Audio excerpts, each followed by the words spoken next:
스포츠 경기의 꽃은 심판입니다. 공정한 스포츠를 목표로 추진된 상임심판 제도이지만 문제점들이 쏙쏙 드러났습니다. 현재 상임심판은 고용계약이 아닌 11개월짜리 용역계약을 맺고 일합니다. 왜 고용이 아닌 용역 형태로 계약을 해야 됩니까? 종목 특성 고려하지 않고 운영평가표 누가 만드는 것입니까? 이거 어떻게 된 겁니까?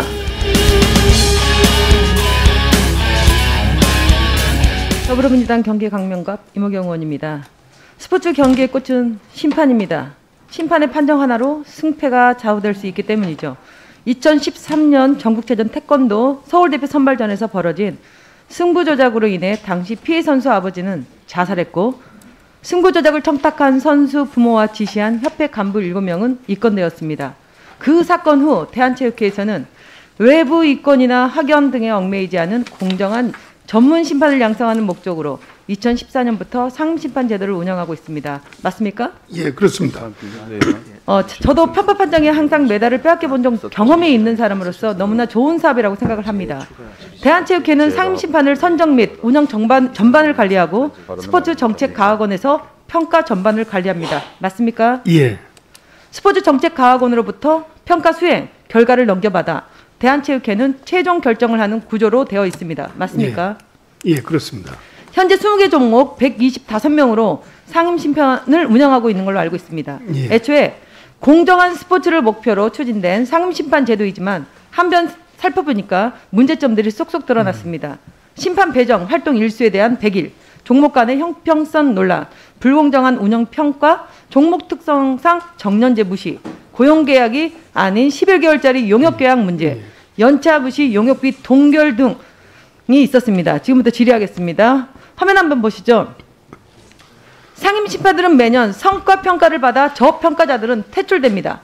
표를 보면 연간 심판배정 활동 일수가 100일이 안 되는 경우 교체된다는 내용이 있고요. 이것은 상임심판 평가의 60% 비중을 차지하는 핵심 지표입니다. 실제로 2018년에 18명, 2019년에는 5명이 퇴출되었습니다. 알고 계신가요? 예, 알고 있습니다. 다음 자료 한번 보죠. 20개 경기단체 제공 종목의 19년 연간 경기 일수를 조사한 표입니다.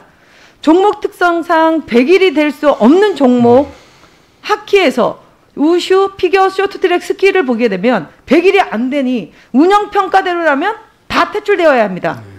그렇죠? 예.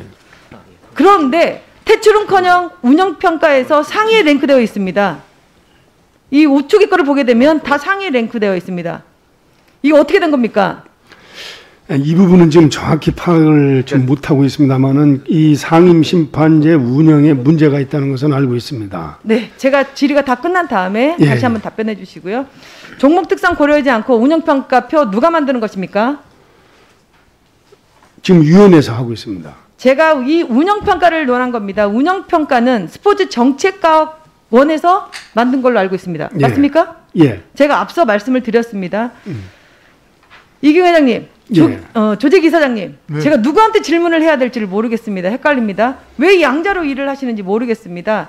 양쪽을 통합시키면 성과평가 현장을 제대로 파악할 수 있고 다시 운영평가를 만들어야 될 것 같다라는 생각이 저는 듭니다. 다음 6가지로 분류된 심판의 화면 한번 보시죠. 보시는 것처럼 대한체육회는 상임심판 종목들의 유형을 6가지로 분류하고 있습니다.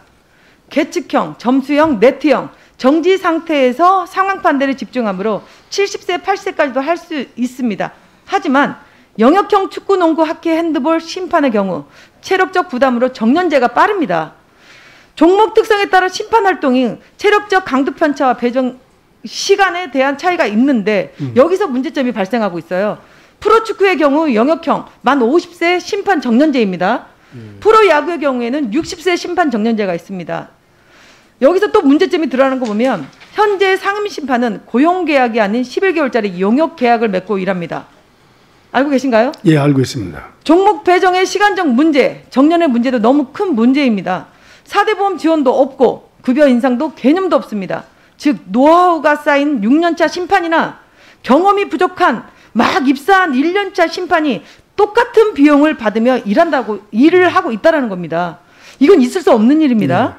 왜 고용이 아닌 용역 형태로 계약을 해야 됩니까? 이것 또한도 제가 질의가 끝난 다음에 마지막에 답변해 주시고요.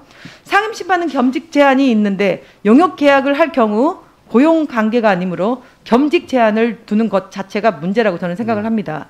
이는 정규직 전환에 대한 부담을 피하기 위해 내용은 고용계약인데 문의는 용역계약인 꼼수입니다. 문체부와 대한체육회는 상임심판 운영 평가 제도를 각 종목의 특성을 고려해서 현실에 맞게 개정해서 올 연말까지 본 의원실에게 예, 그렇게 하도록 하겠습니다. 예, 의원님 말씀대로 그 종목의 특성을 고려해서 전반적으로 임금 체계라든지 운영, 활동 이러한 사안들을 정비를 해서 정리하도록 하겠습니다.